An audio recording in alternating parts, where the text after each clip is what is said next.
secret.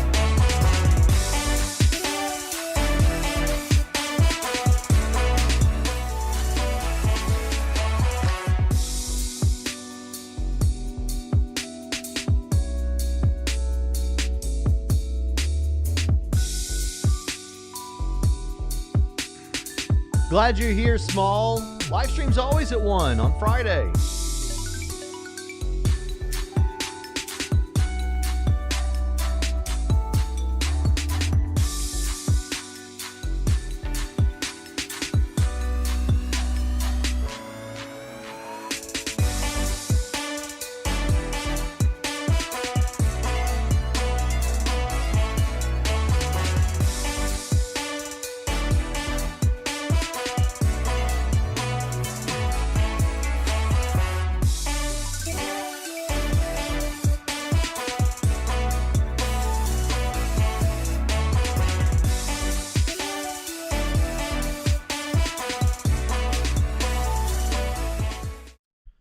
Welcome to Trinity Radio. I'm Braxton Hunter. Along with me is Jonathan Pritchett. Greetings, Jonathan Pritchett. Yeah. And today we are going to do, I knew that I would have people recommend, hey, well, why are you doing a things that atheists should stop saying when you haven't done a things that Christians should stop saying? Well, guess what? I already had a plan to do things Christians should stop saying. Yeah. And we also did an episode back in the archives like 3 years ago about stuff Christian apologists should stop doing or saying. So, yeah, you know what? It's totally unrelated to the topic, but I've been bothering a lot of Christians today because it's the same people who, like me, will roll their eyes when someone says Christmas is pagan, Christmas trees are pagan, Easter bunnies are pagan. Yet, your patriotic service is idolatry, blah, blah, blah. So I've been having to educate people on what idolatry in the biblical sense actually is, at least in the ancient world, and not just anything you like that I don't, that's idolatry. So, Christians should stop saying X is idolatry all the time because you've made that word meaningless. Right. So today we're talking about not that, but while we're talking about not that, I should say that, so the thing about it is... Yeah, someone asked me in the Q&A so I can rant about this. Yeah. We'll get there and you'll get a chance to rant about that. I was thinking, should I go off topic and talk about something, or should I get right into the topic? Let's get right into the topic. Maybe I'll get into it later. Okay, so things that Christians should stop saying. Jonathan, by the way, I came up with a list of 7 things. Okay, I gave atheists 6 things. These are 7 things Christians should stop saying. And I gave Jonathan full well, like I gave it this morning, first thing. He's had plenty of time to come up with things that he thinks Christians should stop saying too. But he didn't do that at all. And I thought that would be funny for you. And it would give him a chance to just bloviate about, and come up with wonderful bumper stickers and t-shirts we can later use with all of the quotable lines that he would say. And I wasn't going to restrict him in any way, but he gave up on that. It's like it wasn't sporty enough for him. He has to do it when he thinks I won't like it. But anyway, since we're on you right now, answer this question. How do you respond to Matthew Vine's that arguments against same-sex marriage also work against egalitarianism? You'd have to demonstrate to me that they actually do, because I've never heard him say that, but I think that that's dumb. They're not the same topic. They don't have the same kinds of context where those subjects are mentioned in the Bible, and I don't see how the same kind of arguments. All right. At least the kind that I'm familiar with. I don't know how you could make them. So that makes no sense to me. There are obviously a lot of things I could put on this list. One thing that irks me that I didn't include in this list is this is an example, is that some Christians, particularly some young earth creationists, fight against the notion of Big Bang cosmology.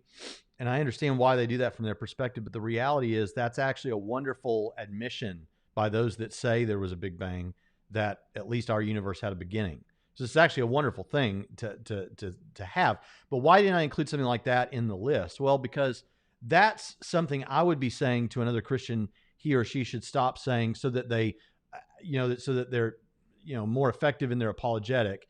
And to the extent that that's a thing, we have those debates all the time. Rather, what I wanted to do was mention. Yeah, I would things. never actually say that to do your thing, young Earth creationists. Do your thing. It's no different than old Earth creationists. Let me get my spill out. Scientific. We're not on that. That's not the point. It's not a topic. The topic is the point of why I'm not including things like that is I wanted to include things that I think atheists would appreciate us pointing out. Here's something that I think Christian apologists, for the most part, there's some things like that. I do have a thing that Christian apologists stop saying. We're going to do this so that the atheists will like us better. That's something that we can go with. We're going to do this what now? Say that again. So that atheists will appreciate it. Why do we care? No, I'm trying to say things that I think right. I wish, and I'm saying that's one of the things we should stop saying. Yeah. You're trying to get the amen crowd going. Yes. Playing to the base, just like an apologist. Throwing out the really red about meat. The atheist. It's really just about no. This is Christians. The channel that loves atheists. Right. And as a result of that, I'm going to say you're right that Christians should stop doing X, and so Christians stop doing it. All right. But that's not true with everything. Some of these things are things that I wish Christian apologists would stop doing just because. Let's just jump in and I'll show you. All right. Here's one. On Shannon Q's show a couple of years ago, I said... Actually, I do. Before you go there, I just want to say, it really depends on the atheist. If you're talking to a reasonable... You get to add your thing at the end. If you're talking to a reasonable atheist, you should try to do things in the way that they'd appreciate. If you're talking to the people in our comment section or who cuss you out on Twitter... Well, just don't interact with people like that. Or interact, answer Leave a it fool to me where I according can sit there and to their turn folly. the other cheek. Answer a fool according to their folly. That's in the Bible. Okay. Now talk about your thing. Are you going to let me? Yes. Okay. A couple of years ago, I was on Shannon Q's show because we were going to talk about how to have better dialogues between atheist and Christian. And one of the things that I wanted to say, and I did say, and it's I don't know if she was taken aback by it or would expect that I would say something like this, but I said, I said something like this. Christians will say, or people on both sides of this will say, hey, I'm just here to have a dialogue. I'm just here to have the conversation. That's all it's about. And the notion is I'm not trying here to see you converted. I'm not trying to put the hard sell on you. No, if you're doing that, you're a hobbyist with philosophy of religion material. If you're interested in just having conversations with other people, some of whom are on the other side of this with you because you enjoy the topic, well, you're just talking philosophy of religion and more power to you. That's a wonderful thing just to discuss with people, and that's great. But if you're doing Christian apologetics, you are defending the Christian faith. You are hopefully doing it to see someone believe the gospel, which is the Great Commission. And so as a result, what we should not expect out of a Christian apologist is that they're just there to have an interesting conversation. They should have an agenda, and it's not dishonest to have an agenda. Everyone has an agenda, but we should be clear about our agenda. And if your agenda is just to have a conversation, that's great. That kind of person is someone who thinks philosophy of religion is super cool. But if you're doing apologetics, you have an agenda. Your job is to defend the gospel, and I think to reach people with the gospel. Right, Pritchett?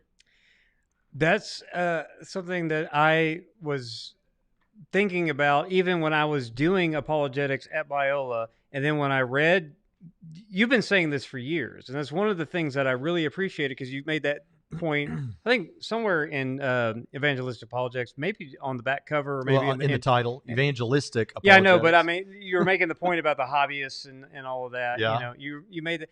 And that's one of the things that I was really excited about. Like, oh, there's actually someone who thinks there's a real purpose in this other than just entertaining ourselves, which is what I felt like a lot of people, and still feel like a lot of people in the apologetics community use this for. Mm-hmm. It's mainly to, they're more interested in apologetics. Amen, Una. As apologetics than they are apologetics in service of evangelism. Yeah. And so that's one of the things that I've always liked about you is that you were an evangelist who found a use for apologetics in your evangelism. What's the point of defending the truth of the Christian faith but the people might believe the Christian faith? Right. Glad you're here, Kyle. So that, yeah, I think that's important. And to the extent, here, I'm going to do it. Jonathan, I'm going to do it. Pound the pulpit. If you're out there and you're a Christian apologist, calling yourself a Christian apologist, you're not just like a hobbyist, but you're saying I'm an apologist. I'm here to defend the Christian faith. and to that, and you're doing that, then if you're such a person, you should not just say, I'm just here to have an interesting conversation or something of that sort, because if you are doing that, you shouldn't be. You should have the goal of seeing that person come to Christ. And if you are doing that, then you're lying. You're being dishonest. So I'm going to be the first to say it. If you say I'm just here to have a conversation, but you really are trying to convert them, then you're being a dishonest apologist. Yeah, I mean, there's a difference between apologetics, I think, as a discipline and worldview conversations. If you want to be a worldview conversationalist, that's great. I mean, that's, the great conversation, the great books, all that, the Western canon, talking about the big ideas and stuff. That's great. I'm all for that. That's not evangelism, and I don't think that that's really the point of apologetics either. So, I mean, if you're going to have a ministry, if you're going to call your apologetics hobby even a ministry of some kind, you should have, the focus should be, discipleship and evangelism, because all ministry is ultimately about discipleship and evangelism, right? I mean, that's the point of pastoral ministry, discipleship and evangelism, right? That's the point of, should be the point of academics and theology. Sadly, it's not. Right. I mean, we could talk to a lot of our colleagues at other seminaries who don't do that, right? They're more interested in worldview conversations. So I'm all for make worldview conversationalism and worldview conversationalist a thing. Go do that. I'm happy for you to do that. Just identify it as that. Yes. Instead of apologetics. And when I said that on Shannon Q's show, I do remember her saying, I appreciate that you're upfront about that. So, all right. Number 2. This is the second thing Christian apologists should stop saying. You're not really an atheist. Now, some Christians are upset with me because I could be saying this for at least 2 different reasons. I could be saying, don't say you're not really an atheist, because Romans 1 demonstrates that it's obvious to anyone that there's one creator God of everything. And so as a result, they're just lying to themselves. And so they're you can't say it because they're lying. I mean, they're just, of course they know there's a God. And so of course they're not really an atheist. And we get that question all the time. Are there any real atheists? And we answer that all the time. That's not what I'm talking about here. What I'm here saying is, and this is going to upset a whole different swath of you, Christian and atheist, is and that's not my goal either, but this needs to be said. But if you are the kind of person who is, if you're talking to someone and they're saying that they're an atheist, but they're a lack of belief atheist, and you want to argue with them that they're actually an agnostic, I resonate with you, and I have no problem with people making videos about the right definition of atheist and how the literature doesn't, and I've done that myself, and burden of proof and all that whole thing. I get all that. But when you're actually talking to someone, except to the extent that it's important to nail down burden of proof, it doesn't matter what someone calls themselves. What matters is what they mean by what they're being called. Now, if you think this is in conflict with what I've done on this channel when I've made videos about the proper use of atheism and all those kind of things, I'm not. I'm saying those things are all well and good, but when you're actually having a conversation with someone or a debate or something, what's important is that you know what they're representing. And so stop arguing. I defended Matt Dillahunty on this. Yeah, I'm Team Drew on that whole deal. And Team Alex O'Connor. He's coming around to that, detracting. And to the extent that it comes up, it needs to be ended. It needs to not dominate the conversation, unless it's the point of the conversation. Right. That I'll agree with. But to say stop saying it altogether, I think it is okay to be of the worldview and of the mind that words mean things. Words traditionally mean things, and they do mean things in historically in literature that's still being published today, while other people are running around saying lack theism or lack of belief or whatever.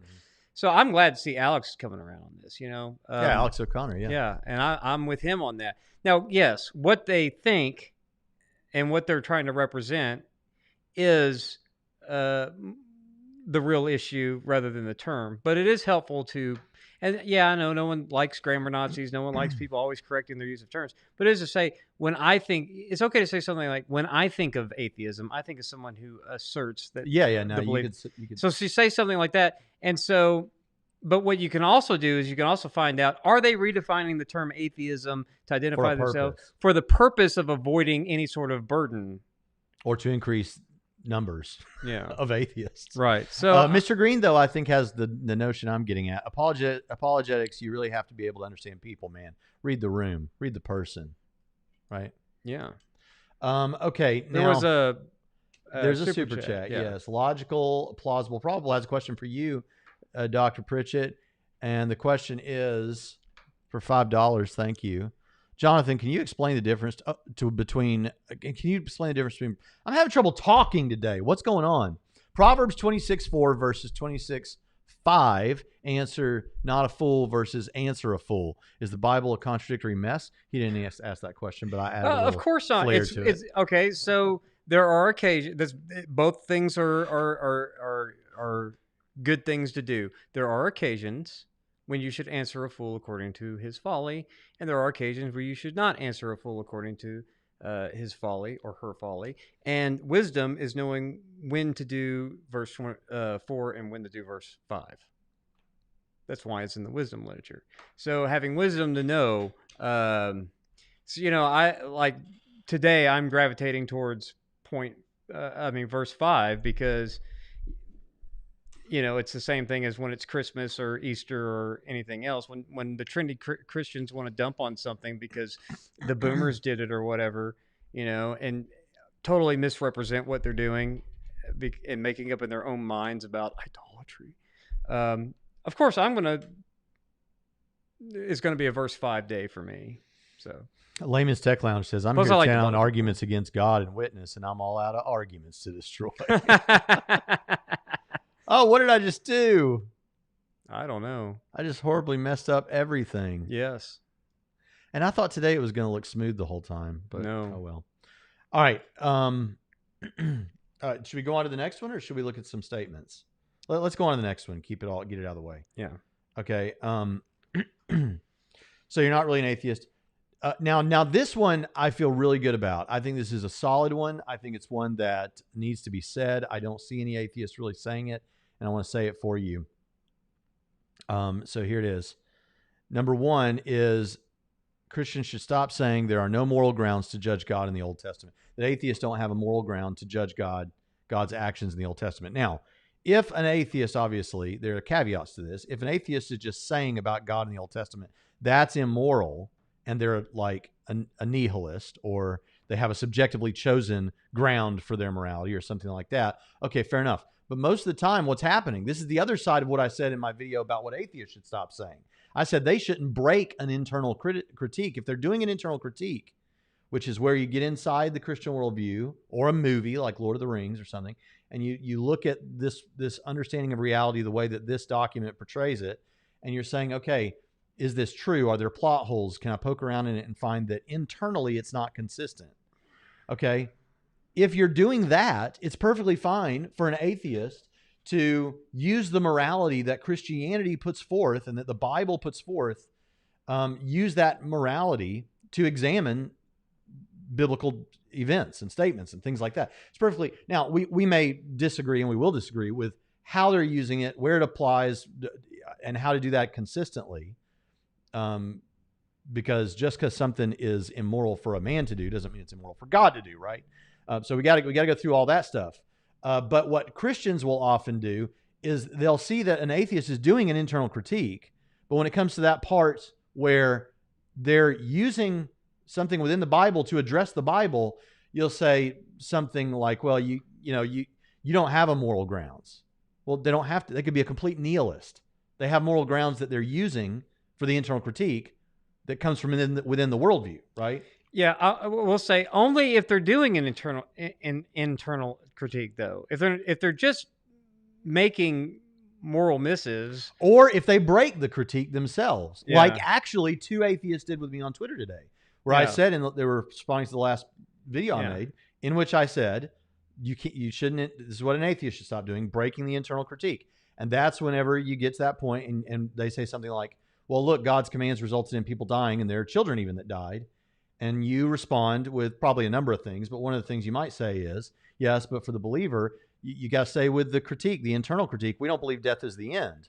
This seems so awful to you because death is the end. Actually, we believe that this is moving from one situation to another situation, and this person that dies will wake up in the arms of a loving Savior, right? And these two guys on Twitter today, YouTubers actually, and they were like, yeah, well, I don't care that what you're saying is horrible, and I don't remember the terms they used or whatever. And that was making my point. Exactly right. You came to this point, you saw that answer, and you broke the critique because you made my point splendidly. Right. See, Christians, That's exactly what happens. Because when we say that you have no foundation to make moral claims about the God of Old Testament, we can do that. We can say that if we're doing an internal critique. Mm-hmm. If we're doing an internal critique of atheism, you actually can say that because you provide a foundation for why you think this is bad. And here's the thing, and I want everyone to hear this. Thank you, Jonathan. You reminded me to say this. If they break if an atheist is doing an internal critique and they break the internal critique and they just say, I don't care that your answer is something to do with the afterlife, which may resolve this problem, whether it does or not, whether you think it does or not. Let's say that it does. I don't care whether you think that resolves the problem. The thing is, that's awful. Well, you've now broken the internal critique. You're not doing an internal critique anymore. And now, from your position, probably as a person who believes in a morality that has a subjective goal, whether you call it objective morality, because there's better or worse ways to get to your subjectively chosen goal of human well-being or flourishing or whatever, you probably have a subjectively chosen. If you don't, then great. I want to hear how you defeat the moral argument for God and you have your own moral basis, like non-natural moral realism or something, something that serves as an objective grounding. I want to hear that explained. But the truth is, you've broken out of this internal critique. You can't rely on Christianity's morality anymore. Now you're relying on yours, but you have to admit that outside of your bubble of people that like your morality, exactly like Matt Dillahunty says, yeah, if you don't think it's a bad thing for you to drown me, then it's not a bad thing for you to drown me, right? Yeah. You don't have my morality, you have my... So you're now treating things as though there's a meta-ethic, again, when you don't have a meta-ethic. You don't affirm the existence of a meta-ethic of that sort. Christians do. So when you break the internal consistency, that's a problem. But that's not what we're doing here. We're on what Christians should stop doing. And Christians should stop acting like they don't have an objective basis or if they're internally critiquing, if they're doing an internal critique and they don't break the internal critique. That's the trick. That is a trick, and they have a hard time doing that. Super chat, thank you, Finding Truth. Got my second Father's Day gift, a Trinity radio shirt. Well, I want to see that. I want to see you wearing that shirt on social media somewhere. Yeah. Thank you so much on your for channel. that. And y'all go subscribe to Finding Truth. And folks, it's not too late. You can also get the Be Evangelical stickers and t-shirts, and masks if you're still into that. Okay, now here's the next one. So we've done 3. Here's the next one. Let's not talk about hell. And you disagree with me about this one, I think, but no, I didn't. I don't like it when Christians, and not all Christian apologists do this on the internet, but some of them do. And so Pine Creek is right to point it out when it happens, because he does point out a lot that Christians will try to get away from talking about hell because it sounds awful and it's hard to defend that, and it's controversial. Yeah, right? I don't disagree with that. What I said was you can swap hell for any number of things that you can plug in and stop running away from all kinds of issues. Mm-hmm. Mm-hmm. Yeah. So, but hell's a big one. Here's the thing. Why? Here's why. First of all, when you hear other atheists say the reason to become a Christian is so you don't go to hell, that is not the reason, as if there's only one reason or that's the primary reason. But that's a darn good reason, is not to go to hell. And you say, well, yeah, but that's not me coming to Jesus because I love Jesus. I'm going to say something I'll bet you've never heard a Christian say before. You're going to hear me say it right now. I don't know that you love Jesus. I don't know that you initially have the love for Jesus that a saved person does when you first come to Jesus. You know why? It's because you've got to live your Christian life, get to know Jesus, get to know this Jesus in Scripture more and more, and come to love him deeper and deeper. That's how it works. When I first saw my wife and I went over to talk to her, I didn't love her. I don't believe in love at first sight. We got a word for that, lust. I went to talk to her because I was attracted to her. She was beautiful. I wanted to go meet her. Yeah, I thought she was beautiful. And as I talked to her, I learned to love her, but I didn't love her immediately. And in the same way, you might not love Jesus immediately, but you learn to love him. And so if hell gets you to pay attention, yeah, that's a darn good reason to be a Christian is hell, right, Pritchett? But here's the thing. You can say that there are at least two understandings of hell held by many Christian apologists today. Obviously, there's evangelical universalism. I don't endorse that. But there are two possibilities to consider, and that's some version of the traditional view, and which could be not literal fire, things like that, or conditional immortality, that you're annihilated, that annihilationism is true.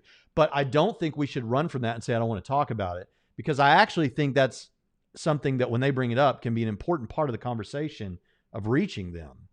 And if you think that's bad, again, I'm the kind of guy that if I take my car into the shop because something's wrong with it, I don't want him to tell me how nice the leather is and how good the stereo works and the air conditioning. If there's something wrong with the transmission, please tell me there's something wrong with the transmission so I can fix it and not die horribly in a car accident. There you go. Okay, should I get through the rest of my list because we're almost done? Okay. You're a liar. Well, I did want to ask, though. Yeah, Christians or Christian apologists shouldn't say, let's not talk about hell. But you and I think, differed on if the atheist, maybe not in a formal debate, but if in conversation an atheist brings up Bible supposed contradictions, or they bring up inerrancy or things like that, I would say don't run from any of that, is what you're saying. You shouldn't run from any of that stuff either. And I wish apologists would stop. I mean, if you're going, if you believe that the Bible is consistent with itself for whatever reason, or if you believe the Bible, I mean, if you don't affirm inerrancy, fine. But if you do, if you're like us and we affirm inerrancy, then I think that Christian apologists shouldn't punt when they want to challenge that sort of thing. Yeah. Just like with hell. Shouldn't punt on hell either. Right. Shouldn't punt on, the Canaanite conquest. Whatever they bring up. Just, I mean, I understand you want to say if Jesus rose from the dead, Christianity is true, period. But at the same time, It depends on who you're talking to, obviously. Like, if you're talking to a YouTube personality or something, yeah, I think you should chase down all those things, try to answer those things. If you're doing this evangelistically, like person to person, I think it's okay to try and guide the conversation toward those things most important for them to ultimately become a Christian first, and maybe say that's an important topic, like evolution or something. That's an important topic, but or inerrancy, or can we talk about that in a bit? I want to focus on this because you do want to keep on target. That was who's the guy that was at Southeastern? I think he might have. The guy at Southeastern is the evangelist guy, Alvin Reed. Anyway, something like that. All right. Yeah, but just because you want to focus on that doesn't mean they want to. If it needs to be addressed, but I think there's some wisdom in terms of the evangelism side of it in trying to keep this conversation on track.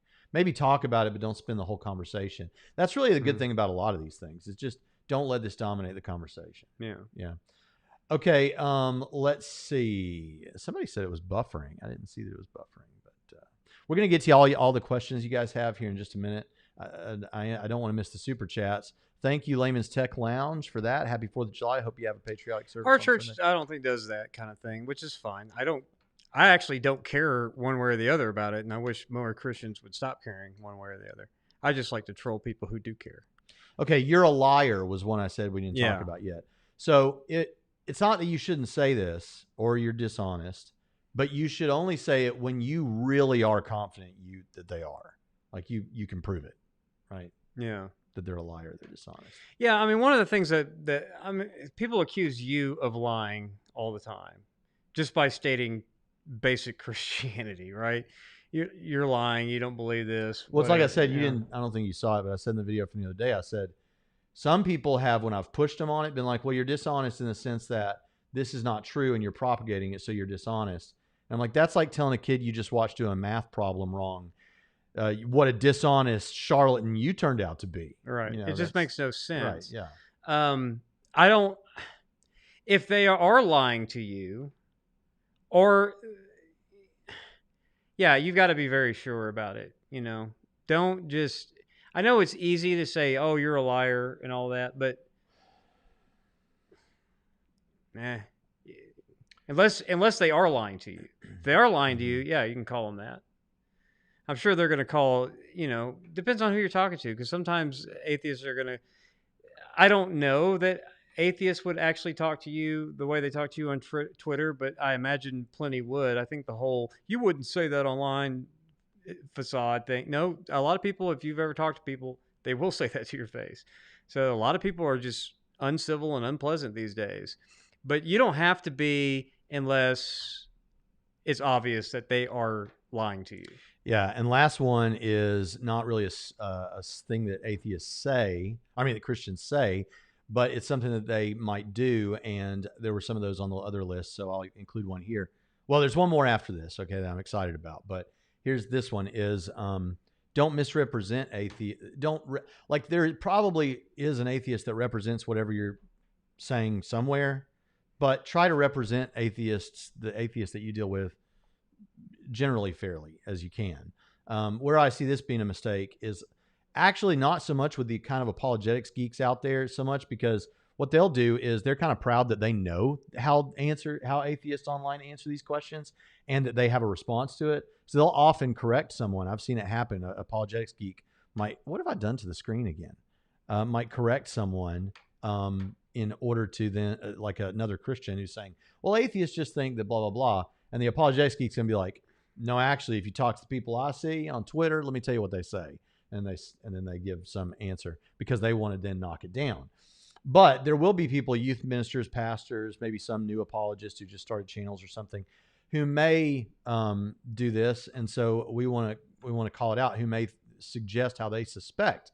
Like, I don't know, I've been in places, and I've been in places where there's been people who have done this, who have said, well, I'll tell you what an atheist would say to that. And it has something to do with relativism, like actual, like cognitive relativism, not moral relativism, but like the earth it's true that the earth is here and not here, depending on what your truth is or whatever thing. And I know that no atheist I've seen in the last year has said anything like that, so yeah. Maybe you ran into one, but so I think and by the way, I want to say, we're not talking about Sean McDowell here, who recently was discussed on several atheist channels because he played an atheist to a group of individuals. I actually think that he did a good job there. And by the way, Pine Creek did a whole episode explaining why atheists should leave him alone. He actually did do a pretty dang good job. So there you go. Yeah, I mean, But so I'm not talking about him, but I am saying we shouldn't misrepresent atheists. And then the last thing, right, well, because you want to steel man, number one. Number two, you want to make sure that at least the atheist you're speaking to, that you can understand their position by stating it correctly, right? Mm-hmm. Those two things are helpful towards having, a conversation that actually can go somewhere. Yeah. Now, I would caveat this by saying you can tell them what you think are the logical implications or the logical conclusion of their view is, without saying that they necessarily affirm that. So I don't run around, let me use a theological example for our Christians who are trying to get there. I don't run around saying Calvinists believe that God is the author of evil. Mm-hmm. They don't believe that. But what I will say is, I think that the logical conclusion of their beliefs about determinism and whatever else lead to that God is the author of all evil. You can reject it, but I think that you're being inconsistent or suffering from cognitive dissonance at that point, when you do. You don't have to agree, but if you can't give me a satisfactory explanation of how that's not the case, I'm going to saddle you with it. I'm not saying that you believe it. I'm saying that's what your view leads to. So you can make a distinction between what their view actually is versus what the implications and logical conclusions of their view is in your view. So that, I will say, that's not misrepresenting atheists. You don't want to misrepresent them, but at the same time, you can still state what you think is the ultimate outcome of having that position. Is that fair? It is. Okay. Una, and I don't know if I'm pronouncing this right. I know a lady named Una, so I'm going to go with Una until you tell me different. I was in Northern Ireland in 2018, 2017, something like that, and stayed in Carrickfergus, and spoke at a church that I can't remember the name of right off the top of my head, but I'll try. Rathcool Baptist Church, I think, but glad you're here. Okay, we're into questions now. So those are this is my last one. I've wanted to say this for so long, and I haven't. I noticed this. You came up with a seventh? Yes, because I want to be worse to Christians than I was to atheists. I remember there you go, thinking this early on when I first started listening to worldview discussions on YouTube, and it is Christians and atheists, but I've seen it more from Christians, are too lazy to finish sentences and abuse the use of whatnot. So you could go to the store and you could buy milk and peanut butter and jelly and whatnot. Mm-hmm. No, just finish it. Peanut butter and jelly, or peanut butter and jelly and a loaf of bread, right? It's a lazy way to do this. It's a lazy way to talk. Kind of like saying et cetera at the end of the list. Et cetera, you know. Yeah. Now what? What? Be precise with your language. Did you read 12 Rules for Life? No. Anyway. I'm not enamored with Jordan Peterson like other people. Well, I believed this long before Jordan Peterson came along. What, clean your bedroom? Your mom told you to do that. Now,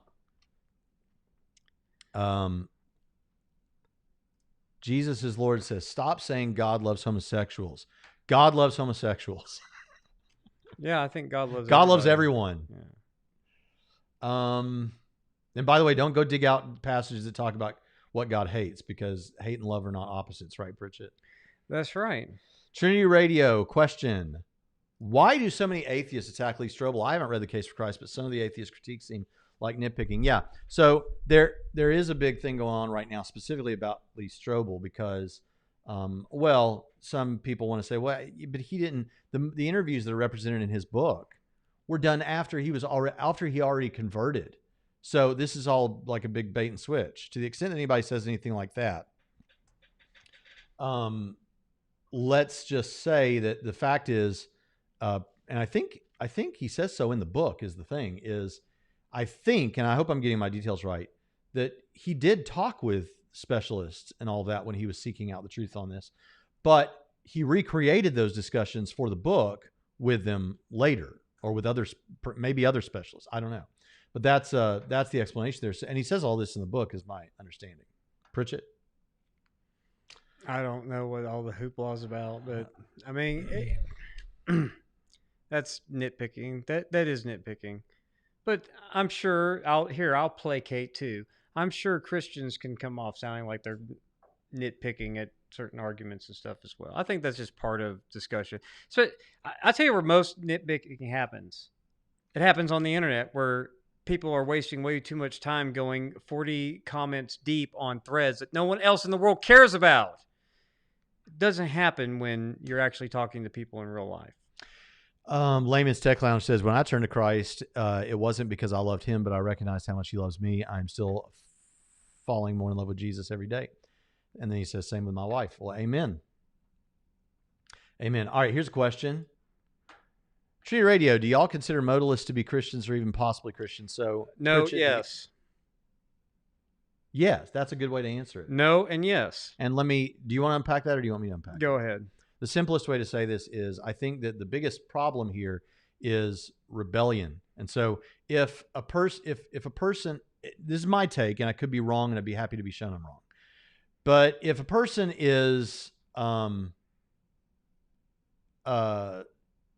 was just noticing someone saying something. Here, I'll say it. But no, I got it. Okay. If a person is sitting in the pews and they don't know any better, and this is what they've been taught, and they think this is how they're supposed to believe, and they're loving Jesus and all of that, and they're trying to serve Jesus with their life, that's one thing. If you're the guy preaching the sermon and you've been exposed to the truth about this, and you see that it's seems to be the truth, and you're still just holding on to it because you know it would cost you your career or appreciation or a number of things for you to admit Trinitarianism, then I don't know that you're a Christian, but it's because you're rebellious about this, more than it is necessarily the specific belief. Okay, that's not what I was going to say. Okay, say it. What I'm going to say is, if you're an active anti-Trinitarian, no. If you're just someone who goes to a oneness church and you don't really understand any of that anyway, and you're doing what you said, there's possibly that person is a Christian. But someone who understands Trinitarian theology and is actively against it, no, that person's not. Yeah. Okay. So do y'all consider, so we've answered that, right? Yeah. Yeah. Okay. But it's a heresy. Yeah. I think let's see. One. Okay. Honestly Atheist says, If one believes that all theist arguments they are aware of fail, are they justified in the belief that probably God does not exist? And is it correct to call this atheism? Well, it's correct. I think if someone is legitimately in a position of not believing in God, and when I say legitimately, like that's really what they believe, then that's atheist. Then I mean, of course, that's atheist. Probably we want to say atheism is probably maintaining the belief that God does not exist. And a probably is as good for us who don't hold the Cartesian certainty as a thing anyway. That's that's correct to call that person an atheist. It's got nothing to do with the it doesn't have everything to do with the arguments, honestly, atheist, because what I would say about this is, for me, even if you took away all my arguments, and atheists love when I say this because they have no idea what I'm trying to communicate, which may be my fault, I'll admit. But if you took away all the arguments, by which I mean external evidences, things that somebody has to tell me in a reason, a learn, and all that, those kind of things, well, that'd be one thing. But I still think I have internal evidence. I think I still have internal reason to believe, because I think I have sort of an innate awareness of God's presence in my life. Now, I get how that sounds, and I get how people can dismiss that. Well, good news for you, I'm not presenting it as a reason for you to believe that Christianity is true. You're presenting it as a reason why you maintain. I believe. But if this person... So the point is, I couldn't say probably God doesn't exist, even if I didn't have all those. And I don't know that you could still say probably God does not exist unless you had an argument in favor of atheism. Because you're saying, actually, the likelihood is that God does not exist. What's the reason for that? Well, I mean, if it's they don't think the theist arguments succeed, and they have positive arguments against theism that they do think succeed, then yes, probably does not exist. It's correct to call that person an atheist. Mm-hmm. Yeah. Okay, here we go. When does a denomination's teaching move from folly or incorrect and into heresy, or the person is apostate? Example, I hope nobody says whatnot now that I said what I said. There's stuff in the way on my screen. The UK Methodist Church's recent decision to affirm cohabitation and same-sex marriage. Yeah, I think that's dangerously incorrect. If by heresy we mean something that is out of step with the creeds or the councils, then it's not heresy in that sense. It's heresy in one sense just because it's false. Anything in a certain light understanding of heresy, anything that's false is or contrary heresy to the explicit teachings of Scripture. Right, but it's not. Well, and this could be. I don't know. I don't know if I would say that's heresy or incorrect. Now, I can say something is heresy if someone is using a false belief to divide the faithful. Yeah, that's heresy. That is more actually close to the biblical understanding of what heresy is. Yeah. So when you're dividing someone with doctrine, particularly like the lexical false meaning of it. Yeah. But what people mean today, heresy, it's hard to nail down what people mean today by heresy. They might mean dividing the church with false doctrine. They might mean, and that could be even if the person thinks what they're saying is true doctrine. It might mean that it's out of step with the councils or the creeds. It might mean you just really don't like it, or it creeps you out. That kind of thing. Yeah. It's another word that's become diluted, though, because it gets Arminianism is heresy, right? But I'll tell you that carries everything that I think you want to say. If a church is teaching it's okay for people to fornicate, that is, cohabitate when they're not married and be sexually active and all that. And what was the other thing? Same-sex marriage and stuff. You shouldn't be in that church. That's not a Bible-believing church. Right. And to the extent that it goes against the clear teaching of Scripture, maybe it is a heresy on that definition. On that definition, yes, it is. And I mean, I'm with some of the atheists' critiques of progressive Christian. What's the point at this point? If you're just not going to affirm anything recognizably Christian, even if it's unpopular, why are you bothering with this stuff? Yeah. That's never made sense to me. What do we got here? I think this is something that they're saying that we shouldn't do, and that is stop separating apologetics from theology. Stop trying to defend the smallest possible theological target. Yeah, that's what I was trying to get at earlier. Yeah, but here's the thing, especially in a debate, for example. Okay, there's a difference. Okay, but if we're talking about evangelism, not formal debates. Okay, but in a formal debate, I want to be clear, because you have to understand the people that are watching our show aren't necessarily familiar with our entire dialogue before the show started. And so in a debate, you have limited time. And so you limit the scope of the debate to a particular set of topics. Yes. And so in such case, I think it's reasonable to say, well, I'm going to defend that God exists, or that God exists and raised Jesus from the dead, or whatever. But in a personal evangelism encounter, or even a group evangelism encounter, or whatever, if you're having a dialogue with people, don't run from topics that make Small Chungus, Trinity Radio, off topic question. Is it true that calling the king a pharaoh during Joseph's time a pharaoh is anachronistic? I don't know the case for that to respond to it. I'm sorry. Bet that guy David Falk would know. Yeah. MJ Jackson cheering you on. Yeah. These 6 things doth Braxton hate. Yea, 7 are an abomination to Proverbs. him. There we go. Thank you for that. That's fantastic. What's the hardest thing for you to square with Christianity personally? For example, Old Testament atrocities, hell, or unevangelized believers, just uncomfortable things. So, to a certain degree, you could say that those things bother me, in that they're difficulties that they do and cause, on the surface, difficulties that then you have to dig in and figure out, is the criticism right? What's really going on here? They don't really bother me. The thing that I would say is, I think, a question that I have thought about more than any other, and I have answers to it, but a question that I've thought about a lot is the one that comes up. People will mention this, is why would God create, knowing that any particular person, like if it's the case that what we believe, like if God creates and gives man free will, you're just going to end up in a situation where some people are going to go to hell, right? Why create if even one person that's going to be true of?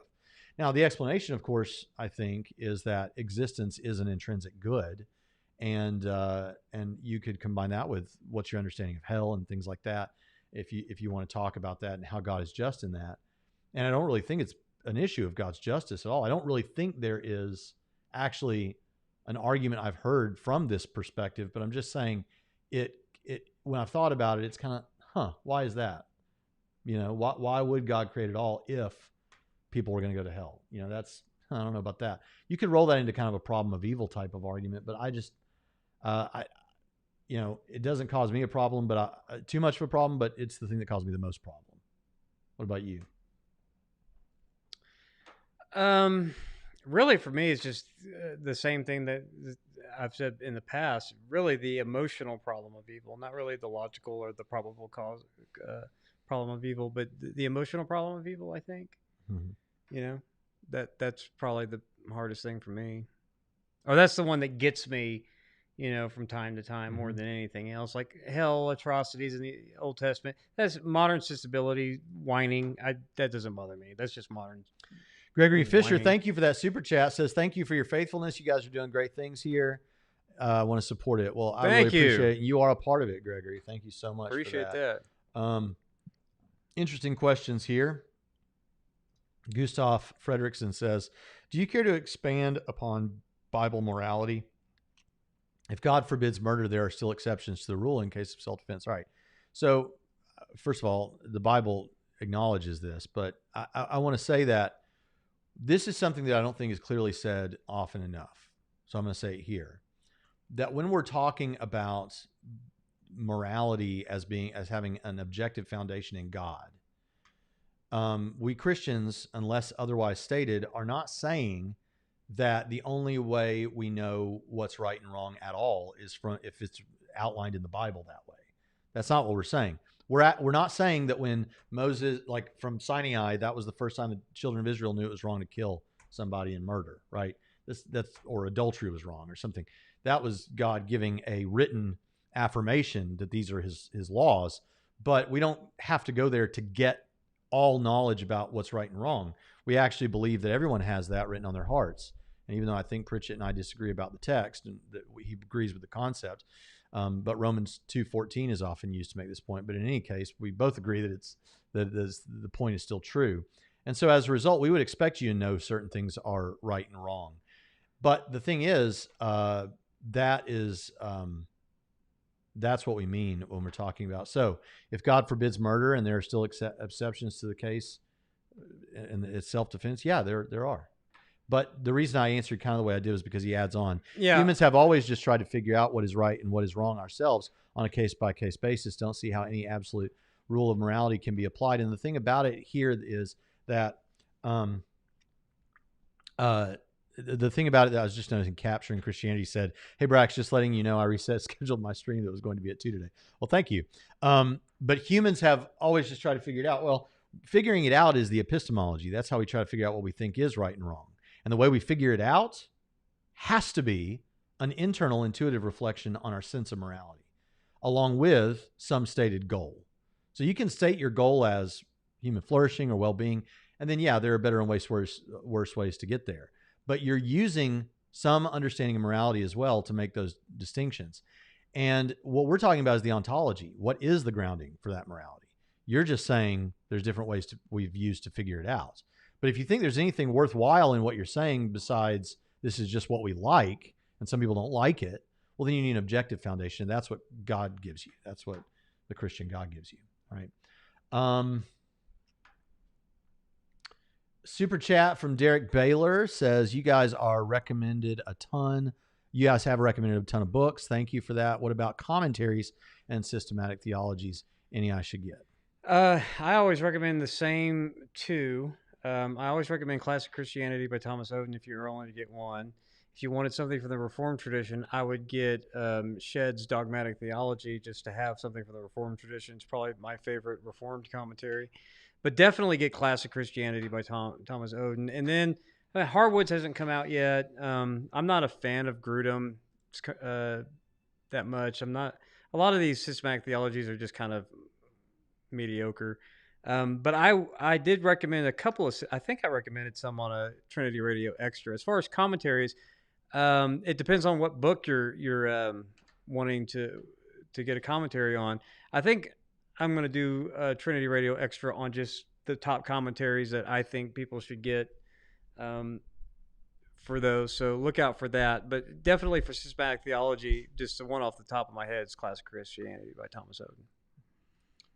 Which has more absurdities, theism or atheism? Please explain. Thanks. Now, someone took in a video in the past, I think the counter-apologist guy took issue with I used the term absurd, like it's absurd that it seems to me absurd that God doesn't exist, to be meant in the tight philosophical, like impossible or wildly unreasonable or something like that. And I don't think the thing about it is with me, which has more absurdities. Well, on the face of them, neither one, to my mind, has absurdities. Certain theological formulations that are incoherent are absurd in that sense. And I think there are certain things that I will say strike me as absurd that emerge when we look at certain atheistic approaches to, say, contingency arguments or other cosmological arguments or things like that, that would involve something, coming to exist uncaused out of nothing or something like that. That seems absurd to me, but I don't assume it's absurd, right? Contradictions. If you're assuming a past infinite universe or something, that seems absurd to me, but I don't presume it's absurd when I'm listening to someone argue for it. I think there are more problems, obviously, on atheism than theism, but I'm a theist. What would you expect me to say, right? Yeah, I think atheism leads to more absurdities if we're using that word in the technical sense of not that's stupid, but I'm not saying it's not appealing, it's not whatever. I'm just saying when I use the word absurd, I mean in the strict technical sense of just irrational or deeply problematic or whatever. Like I would say that consistent atheism in my mind leads to everything that Alex Rosenberg says it does. Mm-hmm. And those are all absurd. Mm-hmm. I don't exist. Words don't have meaning. Math is fake. That's it's absurd. Our brains have gotten along quite well, thank you, without ever thinking a thought. Right. Okay. Computer theist asked, ask me specifically, how do you respond to the problem of divine hiddenness? So first of all, I understand why it resonates. I get all that. But the thing is that I've said about this before in debate and on the show is that, first of all, I think that every physical object and concept in the universe can be used as a part of a compelling reason to believe that God exists. And so in that sense, I think that I don't think he's all that hidden. But I still take the point that why doesn't he show up like every couple of years on, in Jerusalem or something, or in the White House lawn, or in every country, and do a couple of miracles that can be demonstrated and checked and all that, just to make sure everyone knows that he does exist. Well, a couple of things to set the table for this is, number one, we don't believe that what God wants is just a lot of people to technically believe that he exists. We believe he wants everyone to technically believe that he exists and commit themselves to him. And if the best way is known by God, see, I'm a Molinist. I believe God's aware of how things would have taken place in every possible world and every feasible world. If God is aware that in the actual world, the way he did things here, that the largest number of people would freely come into a relationship with him, then he's within his rights not to give more evidence than what he's already given, which is plenty. So I think that's one answer that someone could give to this. Another thing that's part of that that it needs to be brought up is the fact that whenever we, like Matt Dillahunty, for example, this is his favorite argument, he says, I think. But yet when you ask him, okay, if it were demonstrated to your satisfaction that the Christian God does exist, would you worship him?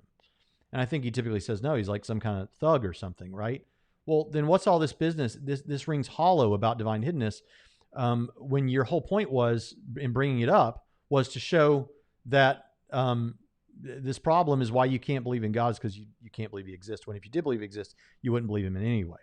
Then, of course, there's the other problem that often comes up of a great number of people thinking, if it was obvious that God exists, that still doesn't mean that even though everyone believed in him, it still wouldn't mean that they could, they would necessarily want to worship this God. I mean, after all, everyone believes that Donald Trump exists, but not everyone wanted to follow him. You say, yeah, but this would be God.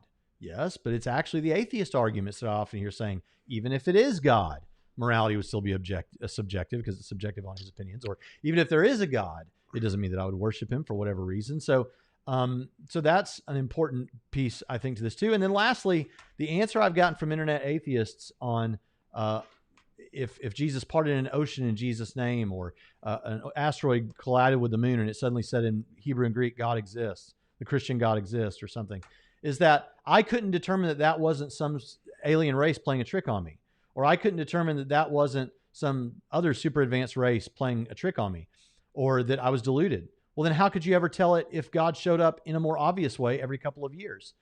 You couldn't do it by asking others, because the aliens could be playing a trick on them too. You see how this goes?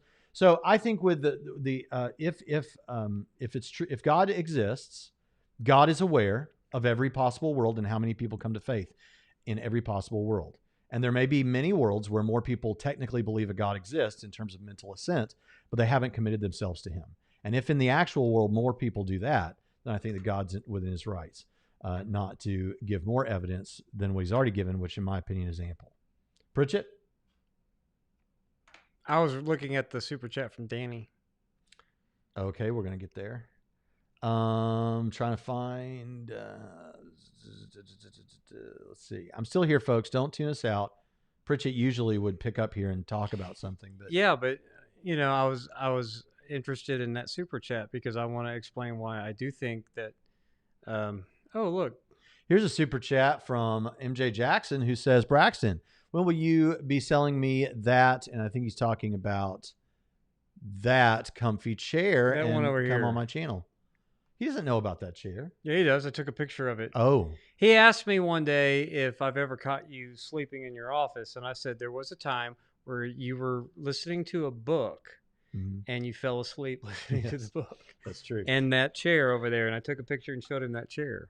You took a picture of me in that chair asleep? No. Okay. I took a picture of the chair. That would be a violation of my privacy. After I had told him the story. A funny one, but still. Yeah. After I told him the story, I wanted to show him the chair that you were sleeping in, because I can sell you that chair. I can give you that chair, MJ Jackson, if you really want it, but you have to pay shipping. Let's see. And come on your channel. I'll come on your channel anytime, man. So, what is the biblical punishment for heresy? Well, heresy is a sin. It's more than a sin if it's damnable heresy. Like if the heresy is such that you're not believing one of the essentials of the faith that is necessary for salvation. Or to be in any Right. way meaningfully Christian. Right. And in such a case, well, then hell is the punishment. However you understand that would be the punishment. Double bass. I wonder if that's referring to like a double bass drum. I don't know what you're a talking double about. bass drum pedal. A band like Ned's Atomic Dustbin with 2 bass players in it. Double bass. I'm curious as to what inspired, or maybe it has nothing to do. Could be double bass, like I caught 2 fishes or something. Drew Beatty, it's Cosmic Skeptic's most recent video. If you're used to asking for that one, I just saw the clip on Twitter. But someone did ask me a question. Thank you for pointing it out. Logical, plausible, probable. All the way up. There was a super chat that I missed. This is riveting television, I know. Riveting, yeah. This is why I advised people last time. Do something else while we're on. Don't just sit here and watch us. Okay. Have either of you, thank you for the super chat, logical, plausible, probable. Have either of you read about the postmortem opportunity concept as ultimate justification for eternal punishment? So I think that what you're saying is, this is what I call the eternal offender answer, where people in hell could repent and could be saved, but because every moment they're there, they're hating God all the more, and that therefore committing a new infraction, that they perpetuate. But they could repent if they, right. Yeah. I don't personally buy it, No. but I know William Lane Craig likes it, so high five. Yeah. I don't, that's... Do I have other questions here? Yeah, Danny had a super chat thing. Yes, he... Oh, did I go too far? You just passed it. Again. I know. But I think I went too far. I didn't see any of these. Let's see here. See, you had this thing about... Here we go. This is where I was. Can't remember Tuesday. Thank you for that. Trinity Radio. Danny is here. See, you learned of that feature to star comments that you could come back to as you saw them, and you're not using them this week. You used them last week to good effect. What do you think should be the approach to the theory of time in apologetics? God knows what will be by perfect prediction versus God knows what is by experience of the future. I don't think I would go with either of those. Right. Knowledge of the future. The problem is you have to understand he doesn't learn anything. This is instantly known. That's the main thing to keep in mind. Beeler. I see the super chats, but I'm getting there. Danny, there it is. We're not there yet. I'm wrestling with the nature of justification. Would you say that a child brought up to believe Santa is ultimately justified in their belief? When does it become unjustified? So if a child was brought up, don't use Santa, because it's too obviously true to adult humans that they can easily look and learn how and when this came to be, right? They could listen to the debate that was on Is Christmas Pagan with Michael Jones and learn how it came to be. But use something like a particular animal that's not that crazy, like the black swan. Before we, is it black swan? Is that the one everybody uses? They didn't know there was a black swan, then there was a black swan, and now it's true. Okay. Something like that, there might be a justification, except for it depends on your views on... Many Christians have views, and I have something like this, that's like Calvin's sensus divinitatis, which is like a sense of the divine. So, and so like some men, Calvin thought it had this stronger sense of a divine, and to them that was like an internal evidence. So all I would say is, honestly, atheists and any atheist listening, it is certainly important to think about external evidence, and evidential apologists like myself, this is what we're typically talking about, but I don't want to ignore the fact that I believe you can have internal grounds for belief, internal knowledge of God or justification. You can't show it to other people, but it's there for you, right? Right. So anyway, that's my thoughts on that. Okay, Danny, you wanted to get to Danny. Yes. You wanted to get to Danny. Yes. I think it's absurd to think that atheism implies naturalism. JP, to your Rosenberg, like he's saying, you can be an atheist and not a natural. I think that's his position, actually. Right. Danny's position. I think you can have that position, but I don't think it's absurd for the non-existence of God, for someone who affirms that, to conclude that naturalism is therefore a consequence of that. That's not absurd at all. That makes a whole lot of sense, actually. Well, and there's a lot of, and Danny, the reason he would say this, obviously, is because much of what we encounter on our channel is the types of atheists that are naturalists. Yeah, So. but this also goes back to something I have said previously about the people who want to affirm. And of course, I don't even care for words like naturalism versus supernaturalism or whatever. But we've talked about this in the past about Wiccans and other people who don't believe in the existence of God or gods. When you want to get a metaphysic of how the universe works, you want to get down to the metaphysics, you want to get down to the ontology, the nature of reality that is not merely natural in that sense, like a naturalistic system, a metaphysical naturalism, in the absence of some sort of divine. It just completely... I've never heard anything that is consistent internally or that makes sense. That metaphysical naturalism is not the consequence of atheism. So I'm looking. If you want to send an email to, do we have an email address?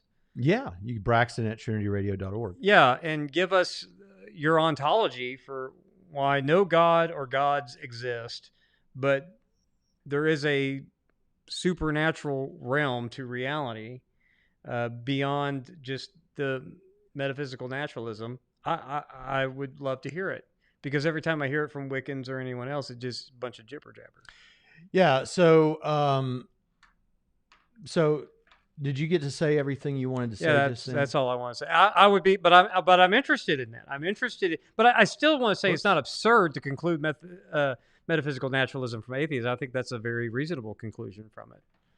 Okay. Trinity Radio, thoughts on David Billing Hart's translation of Arsena Koitai in 1 Corinthians 6:9 and Timothy 1:10. By the way, the 1 Corinthians 6:9 is the one where Paul lists off a number of sinful things that used to be true about the Corinthian people in the Corinthian church. And then he says, but such were some of you.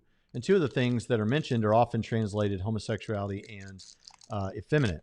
Now, what he says, what David Bentley Hart says in his comments on this is precisely what an arsena koitai is, has long been a matter of speculation and argument. Literally, it means a man who beds, that is, couples with males. But there is no evidence of its use before Paul's text. There is one instance in the 6th century AD of penance being prescribed for a man who commits arsena koitai upon his wife, sodomy presumably, but that does not tell us with certainty how the word was used in the 1st century, if indeed it was used by anyone before Paul.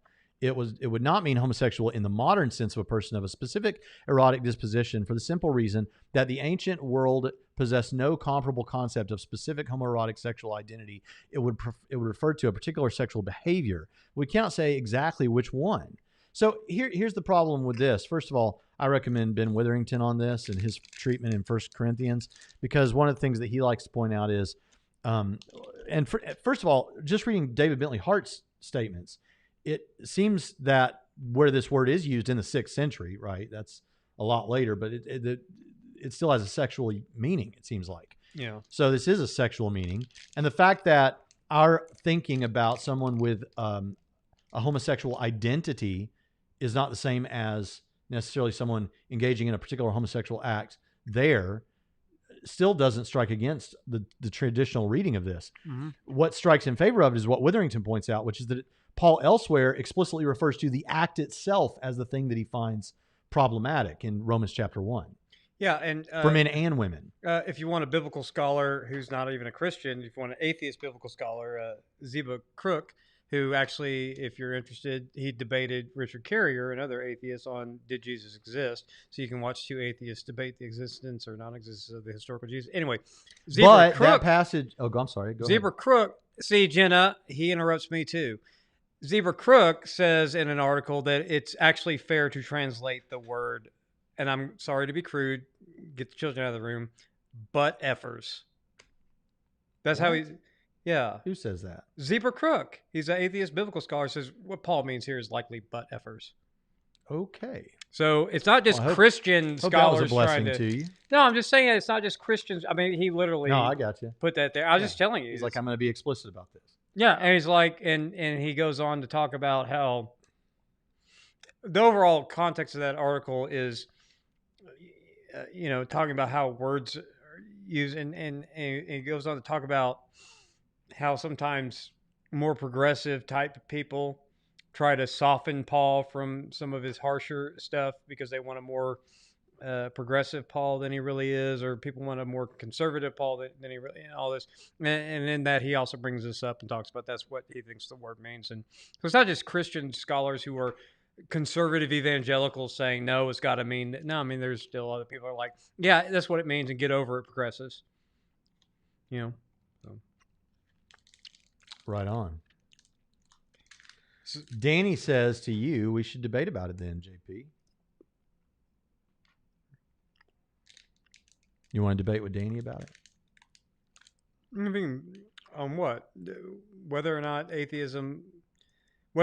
absurd for atheism to conclude a metaphysical naturalism? No, because that's not a meaningful question. There's no point in debating that. You just don't like it. No, Zeba, Z-E-B-A.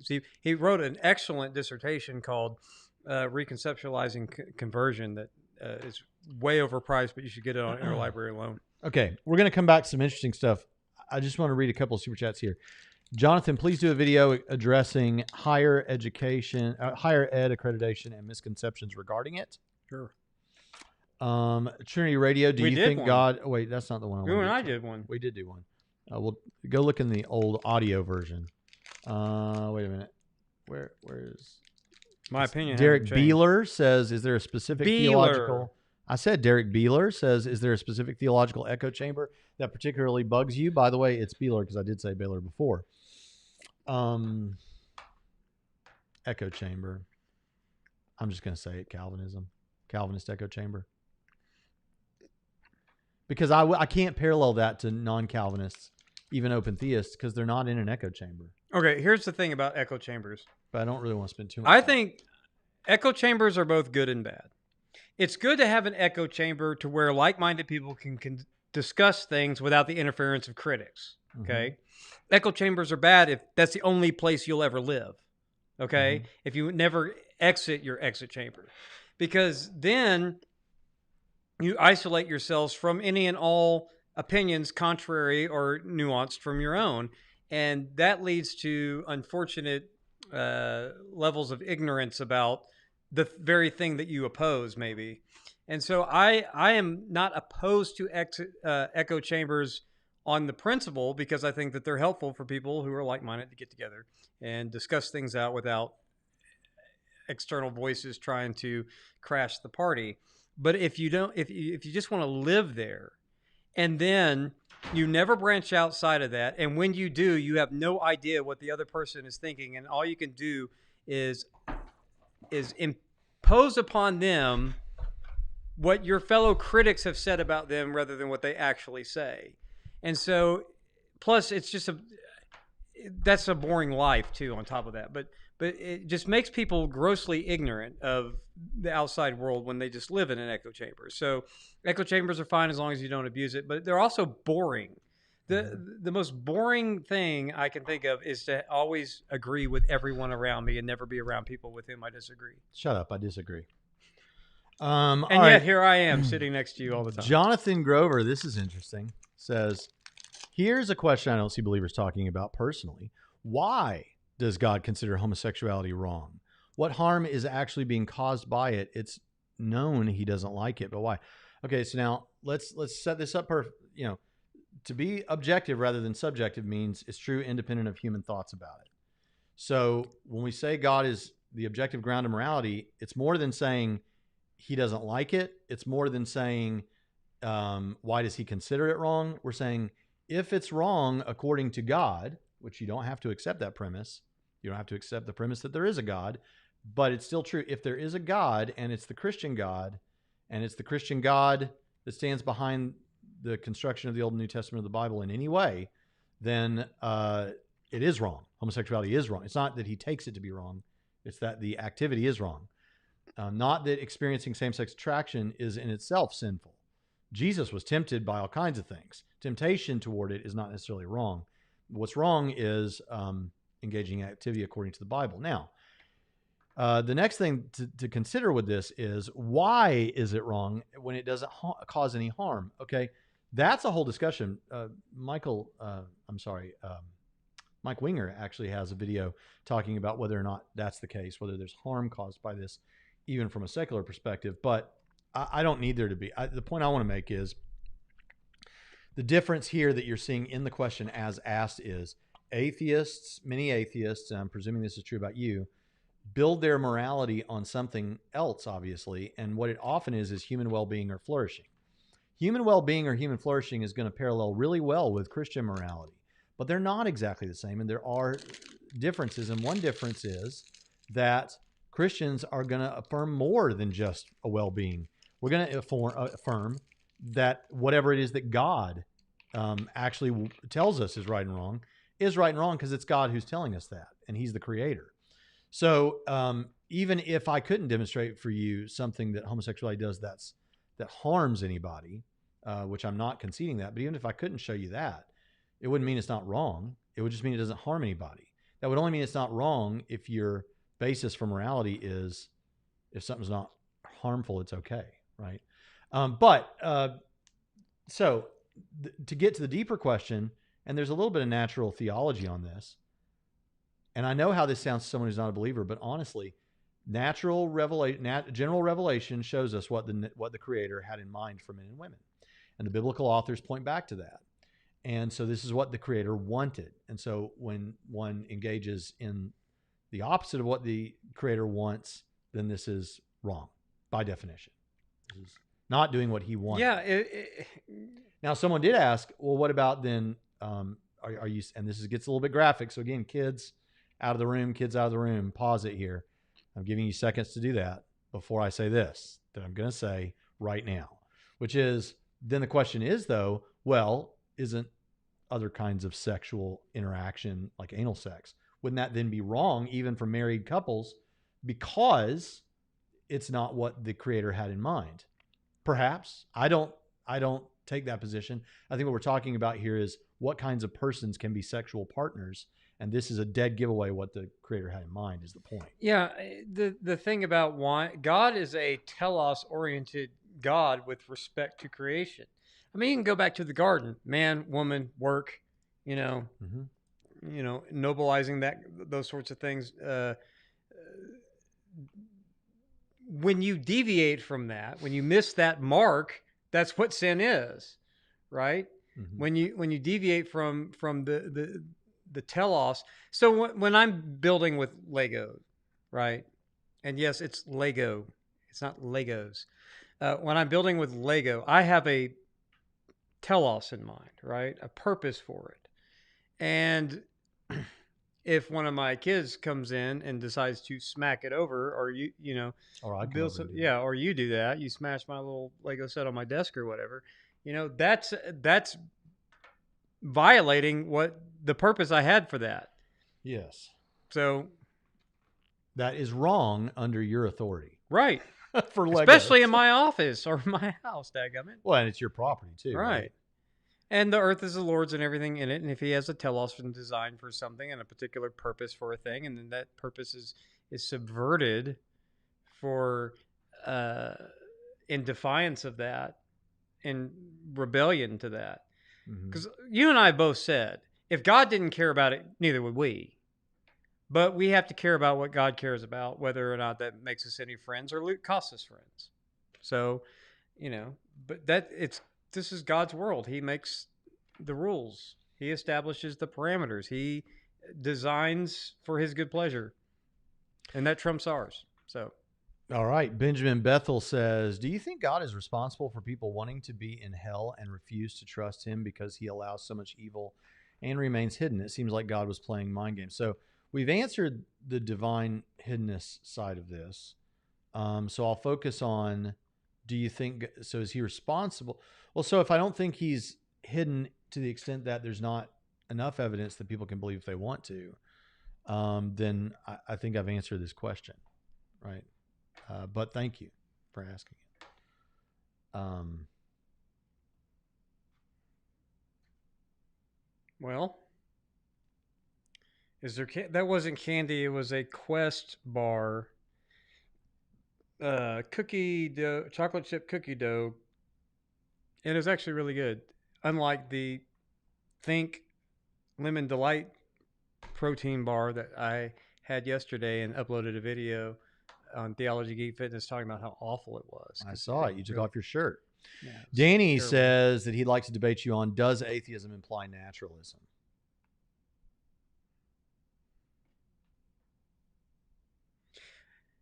That's not a debate.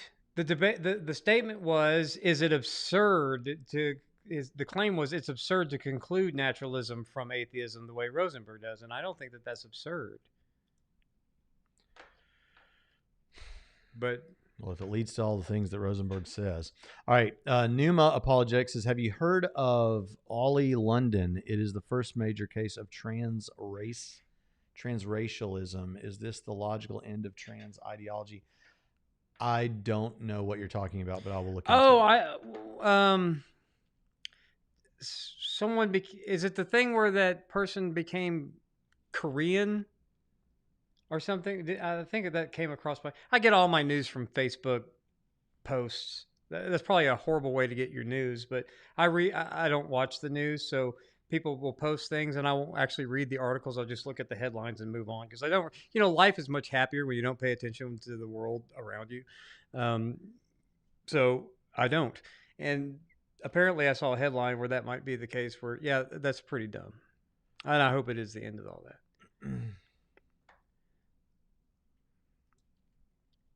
So if I think about Pritchett taking off his shirt, no, Vera, no.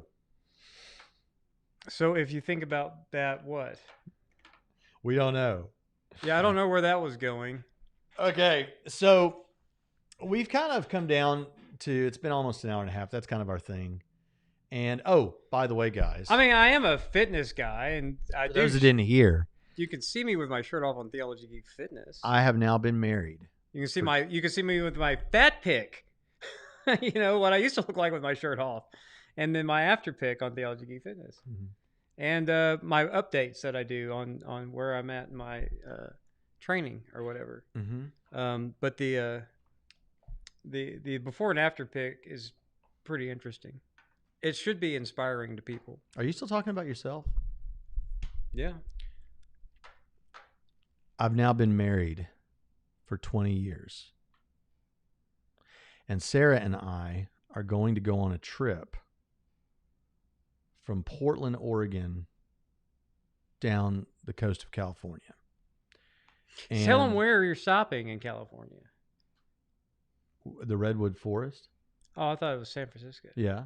Yeah. You got to do some evangelism. Yeah. Well, two places that need it, where you're starting and where you're ending up. Pritchett's head is getting swole. No, it's not my head. It's my biceps. You just got, Vera, you've just, I don't know if I should tell you, but you should go to the Theology Geek Fitness place. And really look at my before picture. That's the one that everyone should focus on. Why? Huh? Because then there won't be any temptations at all. Right. Exactly. But you know what? This is fair because I see a lot of posts by some of our Christian lady friends who say that, it's always them carrying this burden about, modesty and men causing them to lust. We're the source of men's lust because of the way we dress or whatever, and guys run around with their shirts off and all that kind of stuff. And I actually sympathize with women thinking that, like, our mental life is not your problem alone. As much as I do sympathize with the people who want to say, yeah, but you don't have to make it worse, right? But I don't know. People are going to go to the beach, and whether or not you have a certain standard of modesty, everyone around you may not have your standard of modesty. So I don't know. That's always an interesting thing, what we consider modesty. Considering, like, when I think of modesty, I don't think in terms of how much skin is showing. I think in how elaborate and, decadent and expensive is your stuff, which is what I think Paul was getting on about, like 1 Timothy chapter 2, more so than, how, what kind of you're wearing revealing clothes. Modesty is covering yourself from top to bottom. So I don't know about that kind of stuff. There's a lot of Christian liberty that should be granted in that area. And Jonathan, on the screen, you're going to see a Bible verse, and someone wants to know what you think about this Bible verse. What does it mean? However, in the Lord, neither is woman independent of man, nor is man independent of woman. For as the woman originated from man, so also the man has his birth through the woman, and all things originate from God, which is the old. That's an equalizing verse. It's like, yeah, it's the interdependence thing. Like you both come from God, right? You know, this is an appeal to the created order, and the order stops with God. And this is in a context where, you know, it's actually talking about women having a sign of authority over their own heads for why they should prophesy, and that they do prophesy, and that men should prophesy without head covering or whatever. And so it's just interesting that Paul is leveling out this idea of look, it's an appeal to creation. Man comes from God, you know, women come from man. That's how the thing with Adam and Eve happened. But yet more men are going to come through women. So come on, this don't, you know, everyone has an authority, and all of it is subjugated under Jesus. That's what that's basically going on about. So I do think it's kind of levelizing that whole thing. Yeah, man does come from God, but yeah, women, they came out of men, but also men you're going to come through women. So come on. But Pritchett, we've got another question for you. Mm-hmm. And it was specifically aimed at you. Let's see, where did it go? It was computer theist. Where did computer theist go? No. Well, Stickman Sam says, what do you think of Dillahunty's I'm not convinced objections to theism? Yeah, I see all my Dillahunty videos. I think it's a statement of autobiography, and if you care what he's convinced about and not convinced about, it's good information to have. If you don't care what convinces him or does convince him about anything, then it's meaningless autobiography. Just take it as autobiography, and if you care about his autobiography, then you know that'll matter to you that he's not convinced. It doesn't matter to me what he convinces him or doesn't convince him, though. You know, Dr. Pritchett, why are you so against Dr. Lydia McGrew's harmonization hypothesis? I'm not. I'm against her attitude towards Dr. Lacona. But I'm not. I'm for all the harmonization that's plausible, and I'm for none that stretches, and that's been my position since before Lydia McGrew was writing books outside of her field of English literature. So I don't know what else to say about it. I'm for good harmonization. I'm against bad harmonization. You know, and she's got a little bit of both. But mainly, I don't like her attitude towards Michael Lacona and others. All right, so we've come down to kind of the end, I think. Y'all pray for me as I go on a trip with my wife, and Jonathan will have his anniversary here before long. And man, we're August 12th. I know of an atheist. Be 21 years for me. You know, Aaron Raw. Pray for my wife. That's a long time to put up with me. Aaron Raw. I want to get this. I want you to hear this. Aaron Raw often points to the fact that he's been studying this stuff for 20 years. I am living proof that you can be studying a subject for 20 years and still not understand it, because I've been studying my wife that long.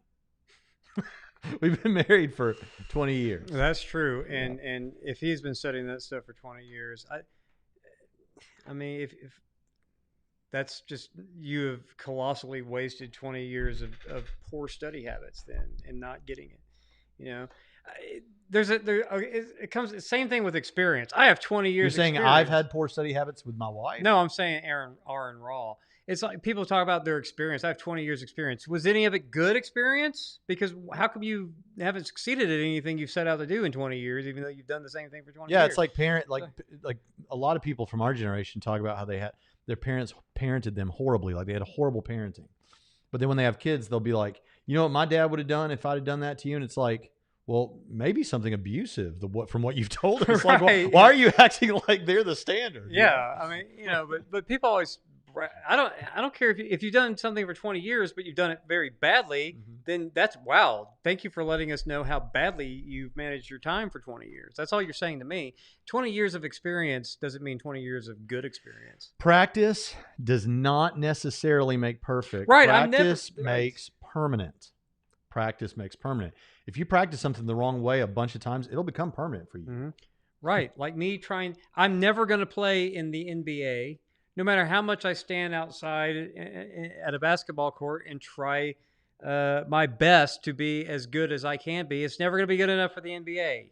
That's for sure. And I don't even. It might not be good enough for church league. Right. I would be the bench warmer on the church team. I'm no good at basketball. I've accepted this, and I'm not going to spend a whole lot of time practicing basketball just to be mediocre at it. Yep. But certain internet atheists should not spend 20 years studying something or claim to study something just to be as mediocre as they are at it. Do something else, because clearly that 20 years hasn't been well spent. Well, I've enjoyed this, and I'm glad we're going out on a instructive note for who Aaron Raw, I guess. I don't know. Well, who are you just talking to? Anyone in general. If you're not good at something after 20 years, accept the fact you've wasted a lot of time and realize that something's not for you. It shouldn't take you that long to realize. It didn't take me long to realize I was never going to be good at basketball. But I do need to play Braxton to see how good he really is. That's true. Even with your height advantage. My height advantage? Yeah, 5'8", 6'4", or no, you're just 6 feet. Leighton's 6'4". Everyone's taller than me, except for MJ Jackson. Why'd you have to go and say that? To make myself feel better. No, I'm just kidding. Well, I've enjoyed this, and we'll see you next time on Trinity Radio. You got it.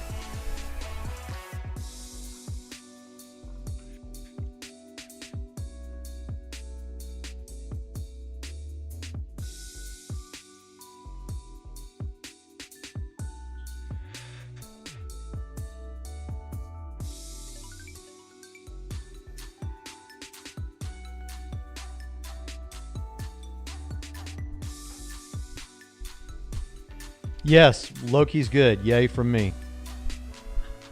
Well, I haven't been watching it.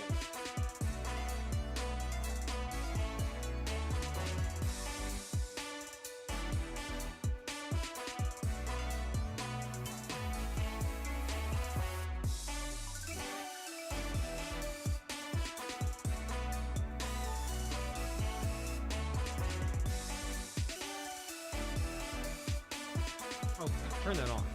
Turn my Wi-Fi on.